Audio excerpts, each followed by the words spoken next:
Good morning, everyone. We have a very interesting show today, a little bit different from the politics part of it, but we are going to be joined by J.C. SENECA, president of the Seneca Nation of Indians. We're going to talk a little bit about the history of the Seneca Nation. I mean, we all live here. We think we know about the situation, but I've read and absorbed a great deal. All of this land that we think is ours was certainly belonged to the Seneca Nation at one time. We're going to then introduce and get to know J.C. SENECA. He's got a stellar history. And then we're going to discuss the nation's present conflict with our governor over the compact that expired 2.5 years ago. So, J.C., welcome to today's show. Hey, good morning, Ralph. Great to be here with you on The Patriot. So, look, J.C., I want our audience to really understand what the Seneca Nation was all about. I mean, the Seneca Nation is a sovereign native nation among us, the largest of what is now 6 tribes, the Iroquois Confederacy. So give us a little bit about the history. Tell us, how we came and intruded into your people's property. Well, go back 1,000 years, and our people were basically warring and fighting against each other. All the different nations here within the Haudenosaunee, within New York.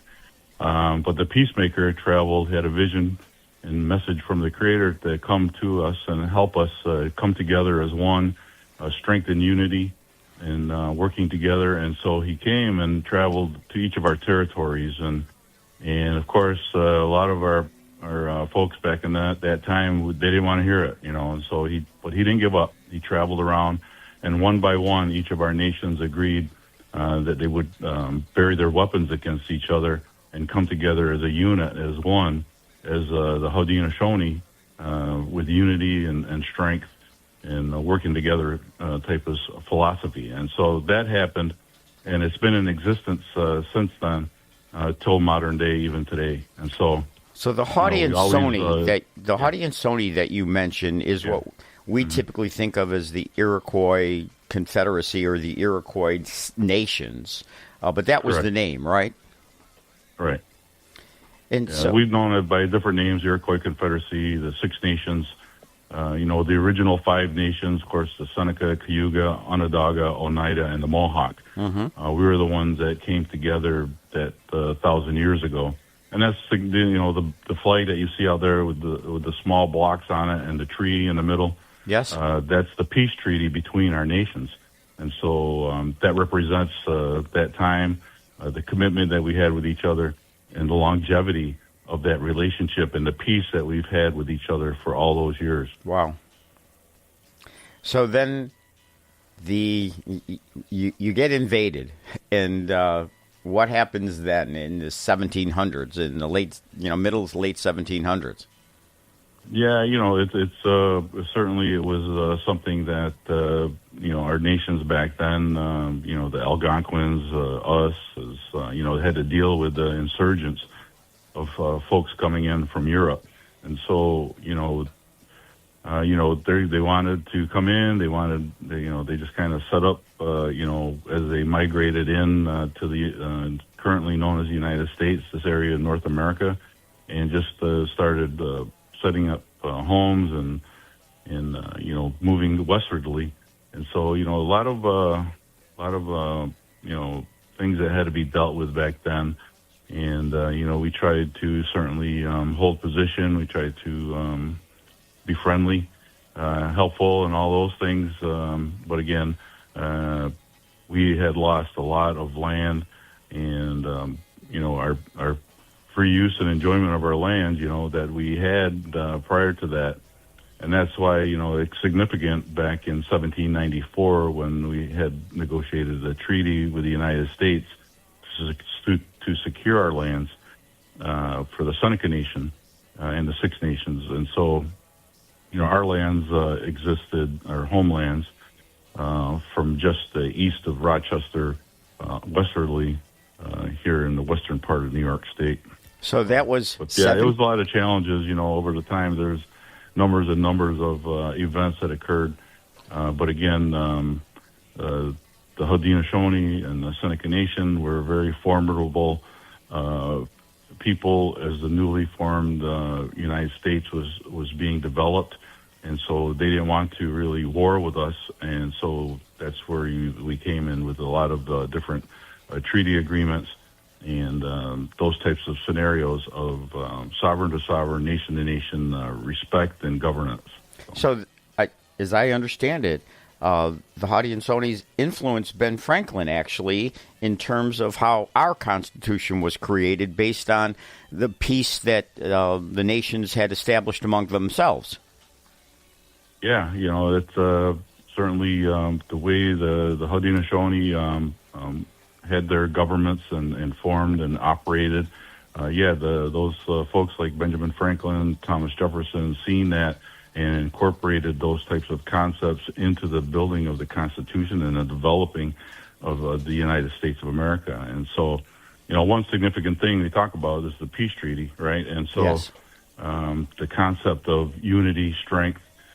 So when you see the President of the United States come to the podium and the flag of the United States is there, you see the eagle with the 13 arrows in its talon from the original 13 colonies, right? Yep. And so that's relative to our concept that I just explained in regards to the peace treaty that we negotiated between our nations.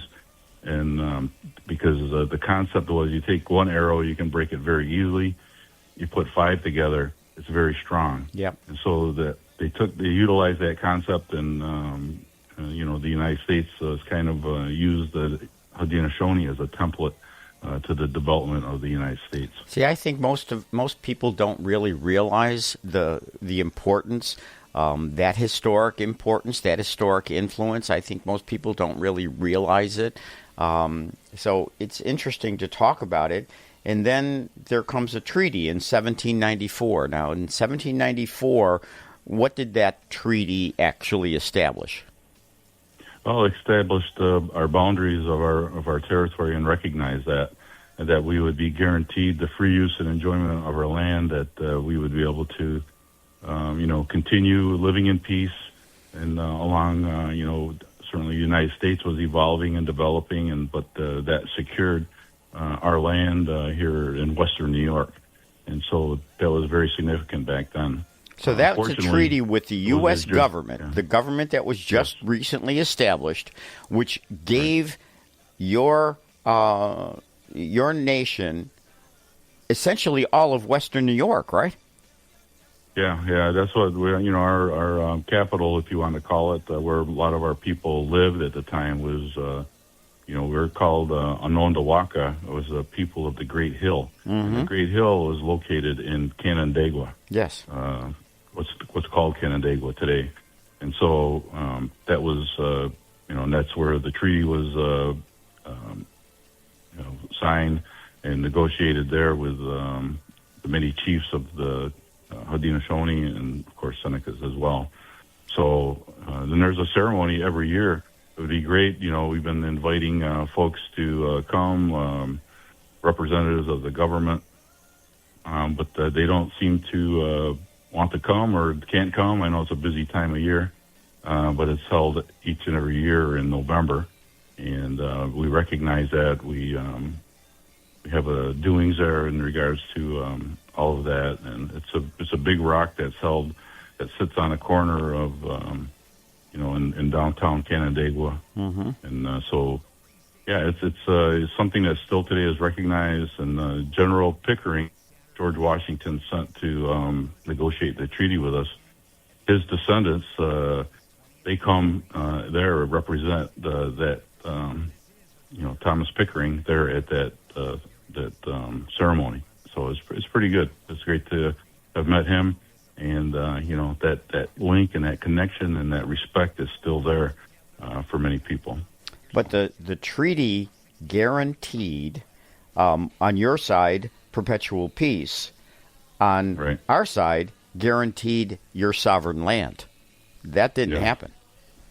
No, it was unfortunately years after that, the land that we had started being the treaty was violated. And, there was a lot of effort from the land companies back in the day. They wanted the land, and certainly so did, the United States and the states that were established. So, unfortunately, we lost nearly 4 million acres in a short period of time just after that treaty. So, 4 million but again, acres. We've maintained our position. We've always tried to assert our sovereignty, and for the most part, over the course of that time until now, it's been respected. And so we're still here. Yep. We're still thriving. We're still evolving, dealing with the two worlds that we have to live in. My dad always told me we're going to have to live in two worlds. We live in our native world, and we live in a non-native world, and we have to be able to navigate through that and find balance in regards to how we move forward, whether it's in community or whether it's in government. But to be able to make sure that, we move forward in a way that respects our people and defends our sovereignty and our treaties and the rights of our people. So your nation are filled with traditional values. I mean, I've read where your father, who himself was president of the nation Yes. back, taught you patience, fortitude, and follow through. Those are very interesting and very worthwhile attributes. Yeah, thanks. Yeah, I was very fortunate. Certainly my family, my brother Kevin, and my sister Jill, we were able to grow up in a time and in a family that was involved, that had our people's interest, their best interest at heart, and to be able to learn from that and be involved. I'm president now, but I've been involved in politics since I was like 5 years old. Yeah, it was crazy. So I was able to see. I was able to be there at times when certain things were being discussed, where people had to go through struggles, as we've had to many times. So you learn from that, and you learn from your elders on how to do that, how to get through it, what needs to be done, and how to be able to make good decisions. So the Seneca Nation today, where are you? What land do you actually have? How many people are there? What is the makeup of the Seneca Nation as it stands today? Yeah, we just my last council meeting, we just reached over 8,600 enrolled members of our nation. Wow! And so that's been an awesome thing. And so we're growing, and again, like I said, we're still here. We have several territories within Western New York. Our main territories where our people live are the Cattaraugus territory, which is south of Buffalo, about 30 miles, near Angola, Farnham, the Golanda area, and then also our Allegheny territory, which is down near the Pennsylvania border, in the city of Salamanca, close to Olean and Jamestown, New York. And so those are our two main territories where our people live. And so I would say out of the 8,600, probably half of our people live on those territories. Others live in the city of Buffalo. Yes. Mostly on the west side. Mm-hmm. And then we also have some folks that live up near Niagara Falls. We have, folks that live in Rochester, Erie, Pennsylvania, and then others, of course, scattered throughout in Canada and throughout the United States. So back in when I was a child, my father owned a house on Swan Street, the east side of Buffalo, and and the tenant was Native American Indians. Mary Fish is the name that I recommend. Mary was a teenage girl at the time. She had a couple of brothers, Marcus and Valley, and I learned a little bit about the culture from them. So I learned it as a young child. Mary actually used to babysit us, and I've known her through her entire life. She recently passed away, but she always had high respect for her people, for the nation. And she taught me some of that as a young child. But now, you've also just recently acquired land in Grand Island. Yeah, we're very excited about that. The Huntress family, Yes. who are the owners of it, donated that land to the Seneca Nation, and we're very grateful for them doing that. 207 acres just off Long Drive off the 190 in Grand Island. And, we're just thrilled about that and look forward to the development of that property. So I know Bill and future. Mike Huntress. I've dealt with them over the course of a number of years. I know what the situation was there, and this is a very good thing for the Seneca Nation. So what will you do with those 207 acres? Well, we had to go through our process, of course. We've had to, file with the Interior that we have this land, that we want it into a status of our territory. We have a process in place to get it into the status. It's called as restricted fee status. And so we did that. And so there's a period of time where, it's a waiting period, allowing local municipalities, the state, anybody that has objection to that to be able to file that, which they did. The town of Grand Island filed objection to us getting our land into restricted fee, as well as the executive chamber filed objection to it.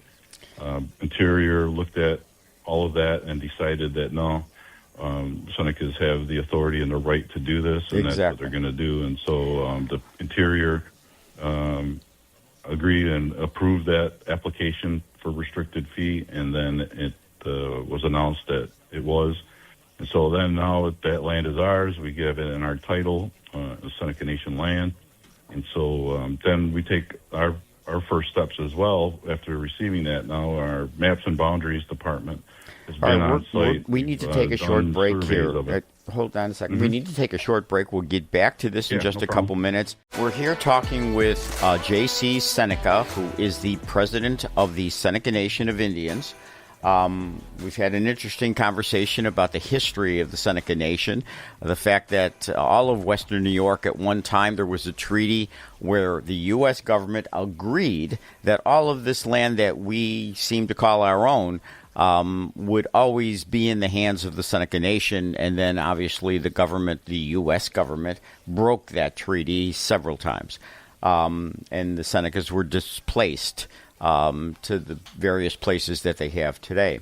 But we just finished talking about the fact that the Senecas just acquired 207 acres on Grand Island, and they do have property. The city of Salamanca, they have different property that they own. There's roughly 8,400 Seneca people that are part of this nation. And JC is now the president. He's the president since November of 23 you were elected, right? 24. 24, okay. So it's a 2-year term when you're elected? Yes. Yeah, it's for an executive, it's 2-year terms. For the president, the treasurer, which is the CFO of the nation, and then also the clerk of the nation.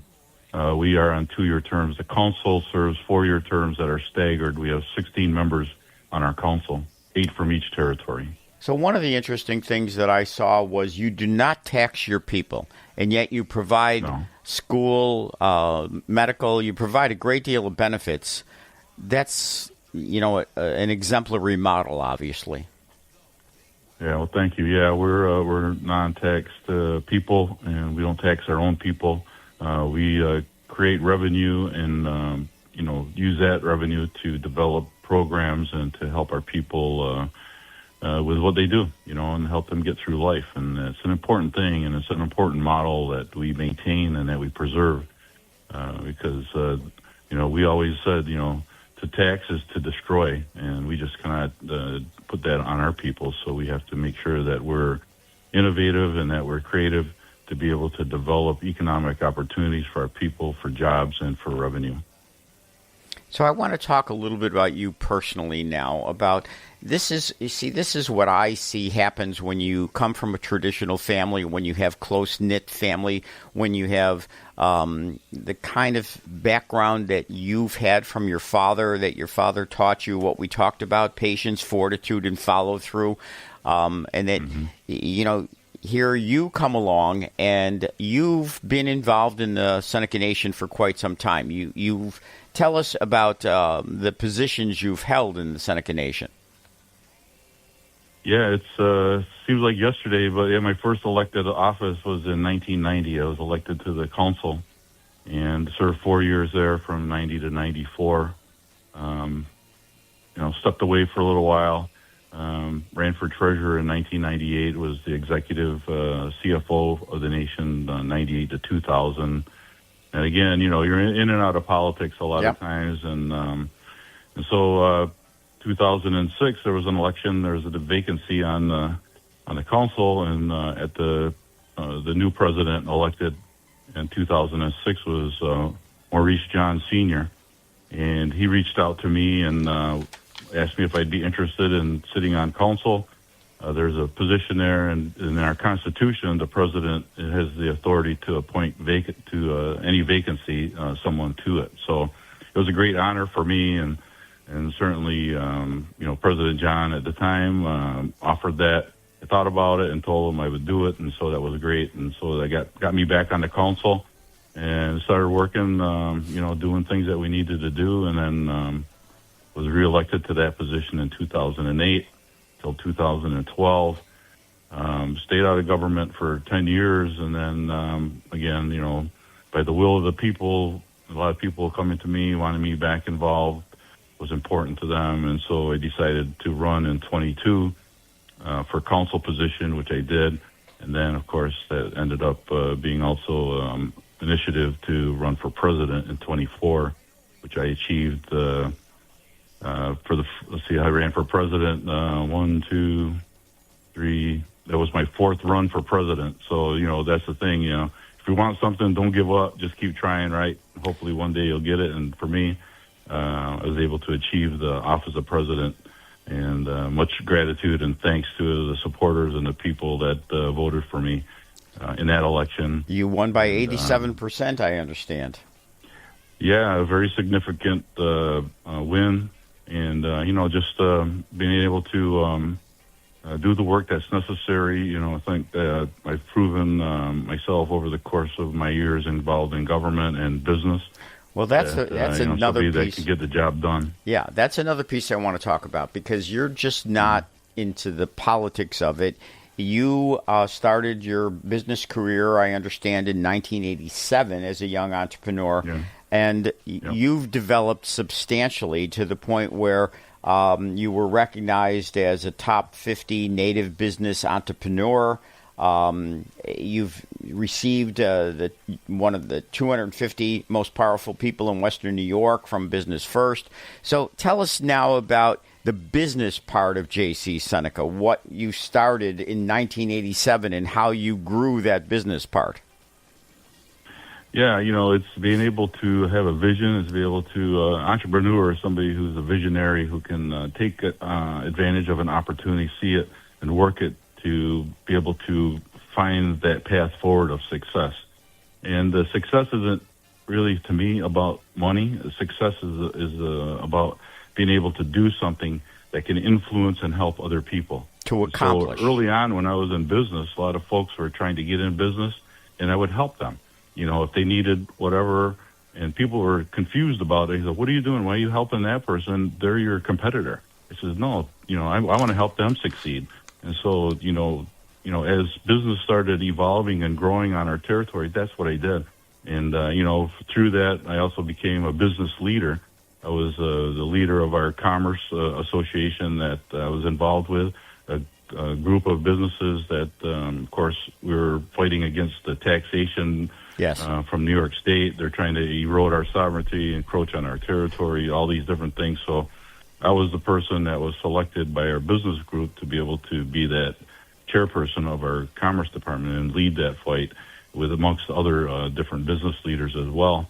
And so, I was involved, that time back in the 1980s, where I started going and advocating in New York State at the legislature in Albany to testify on different things and committees in regards to what the state was trying to do in regards to taxation. So that kind of, jump-started my political role. So then I was doing that, and in 1990, I got selected to run for council, and I've been in government since then.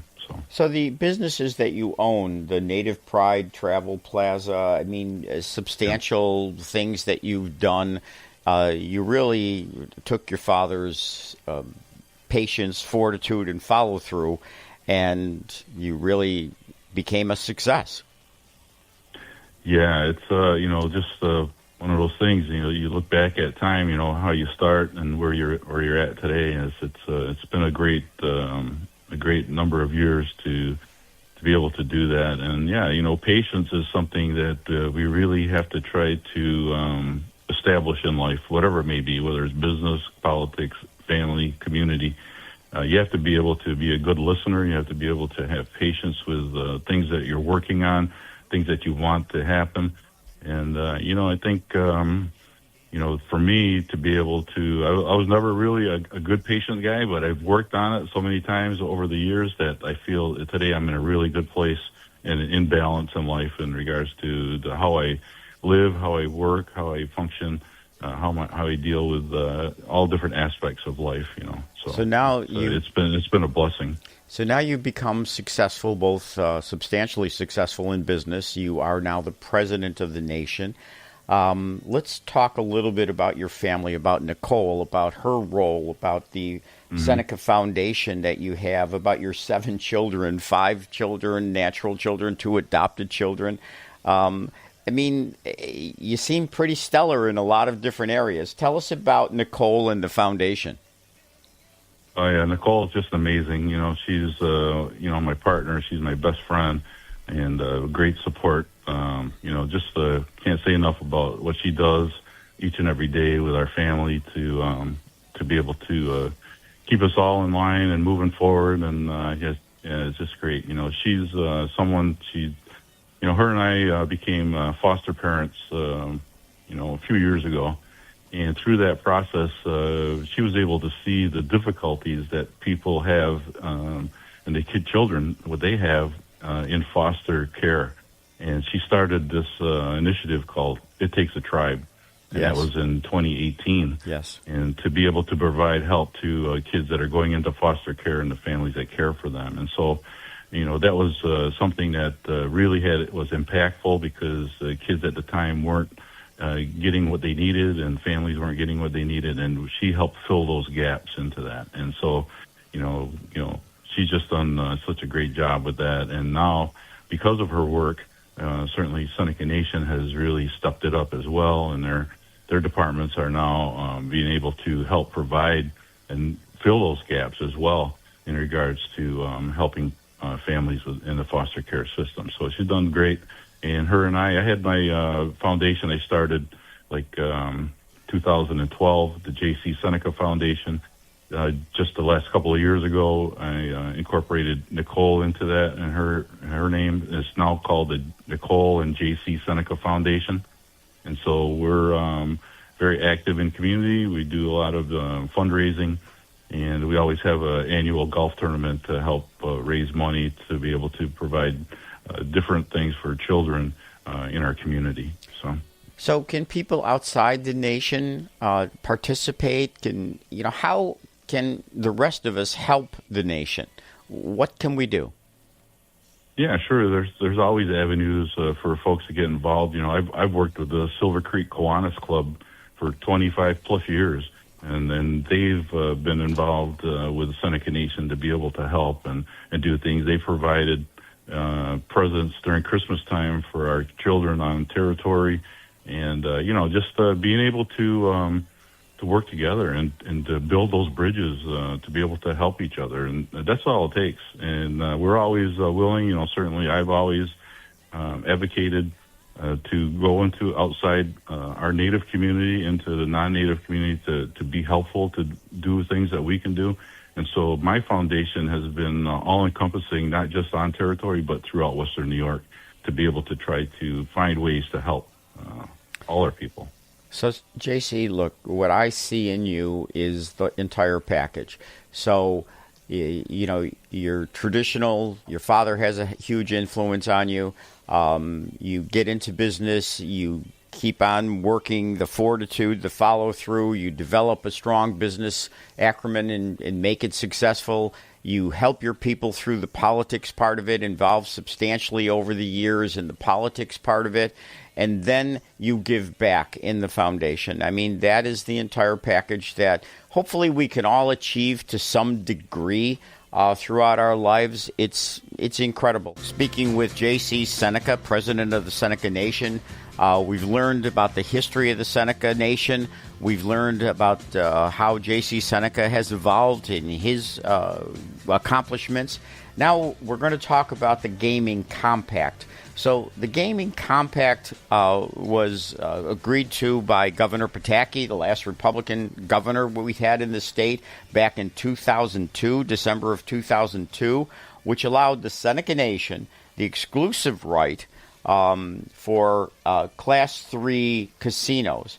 And so there are 3 casinos locally. There's the casino, the Niagara Resort and Casino in Niagara Falls. There's the Seneca Buffalo Creek Casino in downtown Buffalo, and the Seneca Allegheny Resort and Casino in Salamanca. These casinos have, or are supposed to have, exclusivity, the exclusive right, and in exchange, they pay a percentage of the slot machine revenue to the state.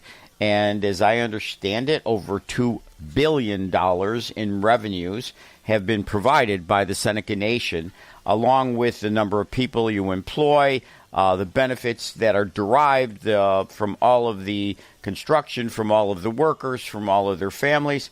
So, JC, tell us about how this came about and then where we are today.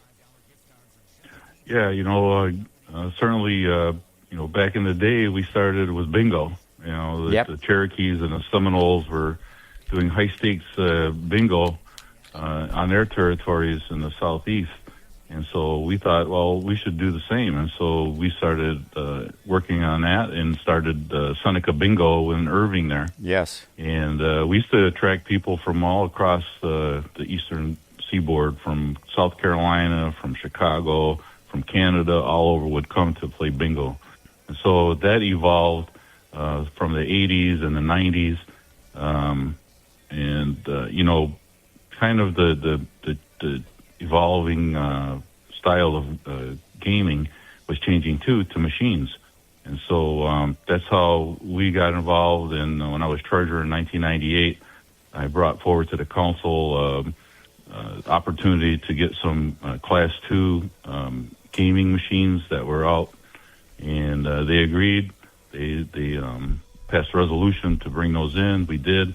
And that was kind of laid the foundation forward from 1999 forward into the early 2000s, where we were able to then negotiate a compact with the state of New York in regards to securing the exclusive area and the operation of slot machines. Because back then, the slot machines were illegal in New York. Yes. And so the Seneca Nation was basically purchasing something from the state to be able to do, and that's why the 25% was put on to that, which has gone on for 20 plus years now under the compact.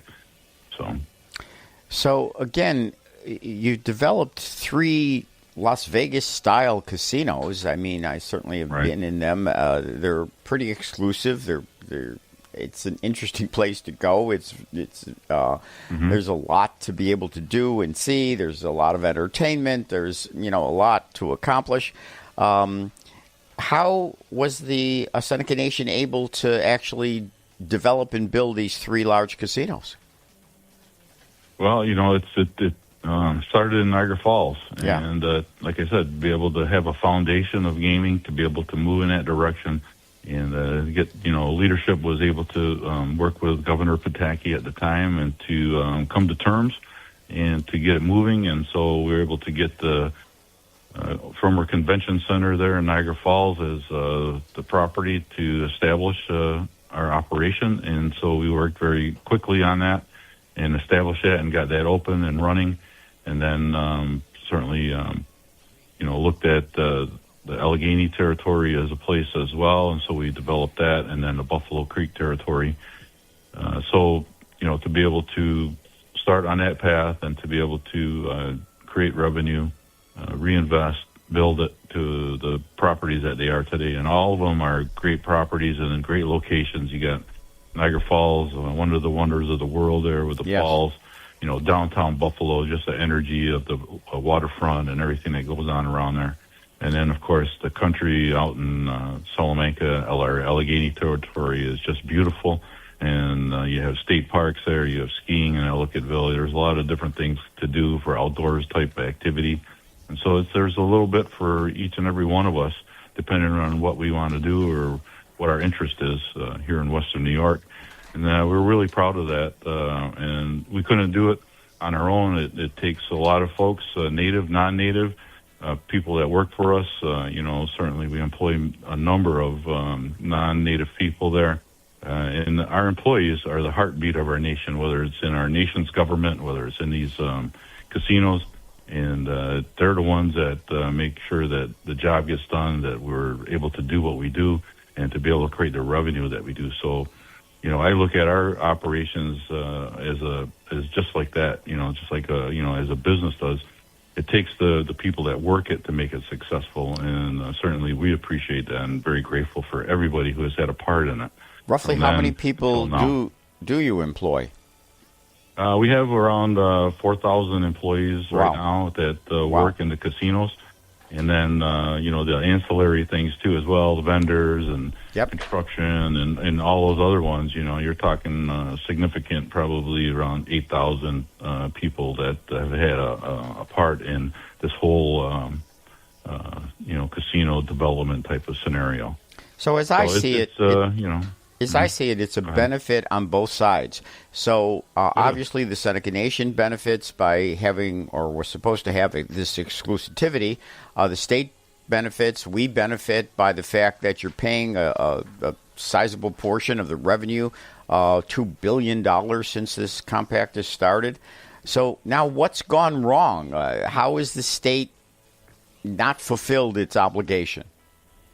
Yeah, it's just it's confusing at times why they make it so difficult. Certainly, I understand being involved in government and dealing with the state over a number of years. There's processes that they have to go through and deal with.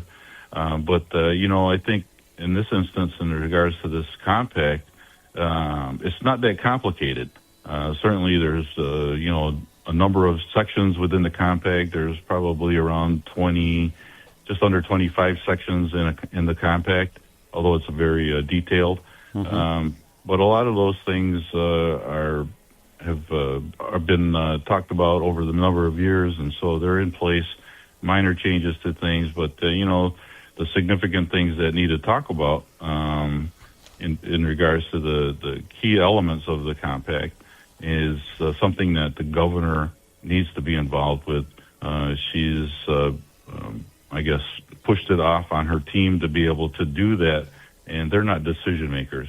And we need decision makers at the table, and the governor is that person. And I've advocated time and time again over the last year to be able to try to get her to the table where we can have those discussions, and it just has not happened.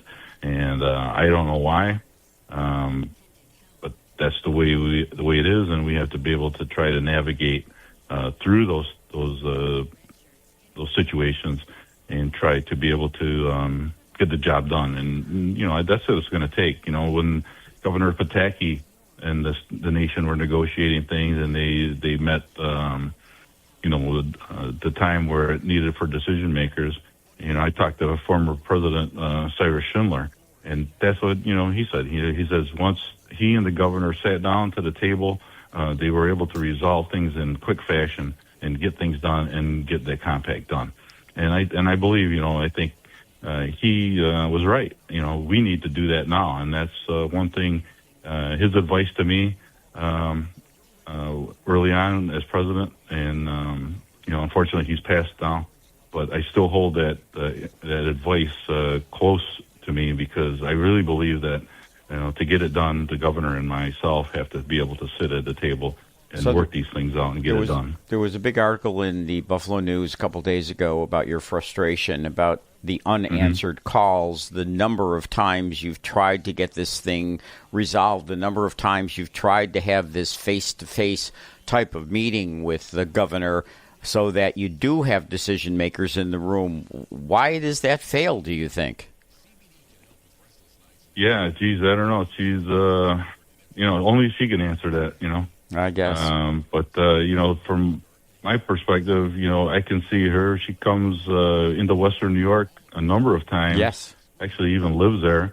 But the Seneca Nation is not on her radar, And, early last spring, in March of last year, I did have a sit-down with her and talk to her about the Thomas Indian School and see if she would... I asked her if she would come apologize for the state's role in that from 1875 to 1957, the things that happened there, those atrocities that happened at the Thomas Indian School. And she agreed to do that, and she did. She came just about a year ago. It was May 20th last year that she came. And she came and made an apology and had good words. And really, I thought that was something of significance, that we were really going to start making some ground, not just in gaming, but other relations, because I believe, we're a lot more than a gaming nation. But that was an important thing to do that she did. And well, to me, but again, after that, to me, that's really transpired. I understand what you're saying, and you appreciate the fact that you went there. But to me, that's still shallow, because that's still words over actions. Yeah. That is unfortunately what we see out of this governor is she'll say what people want to hear wherever she goes, and that changes where different places she goes. But it's actions that matter. It's actions that we need. It's you need the compact. It's expired December of 23. There's no excuse for the fact that you can't sit down face-to-face and negotiate and finalize something that has been a huge benefit to the state, a $2 billion addition to state revenues. There's no real excuse except that she's not deep. She's not considering the nation. She's not considering the value that you provide, as far as I see it. You're right on. You said it very well there. And so I think, that's in Albany when we were there for Native American Day, and when we were advocacy there, our Seneca Impact Day, and that was it. That was for me, again, an opportunity to, tell the governor it's a time for action. It was a call to action for her on several fronts, whether it was going back to the Thomas Indian School speech that she gave last year, or whether it's the compact that we're there to talk about, and many other issues. But, those are critical things, and you're right. She has to be able to step forward. That's what governors do. That's if you right. Look across this country. Look, I want to thank you. Governors the governors across this country, the way they function and operate in other different states is not like how this governor operates, and we need a governor that can do that.